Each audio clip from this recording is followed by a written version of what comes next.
Ang ulam ay barbecue. Pork na chicken. Pork pala yun, chicken ang kalakot chicken. Maga kami umalis na mga 7:30, 20, mga 7:30.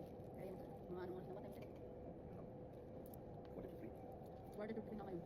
Ito yung lunch namin. Wala ito. Sabi barbecue nila, kasi ilibig namin nila. Alay, the barbecue. Kasi wala tayong kanin for how many days.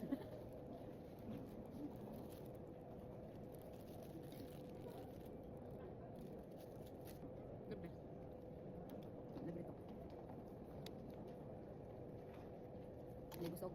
Hindi tayo magutom.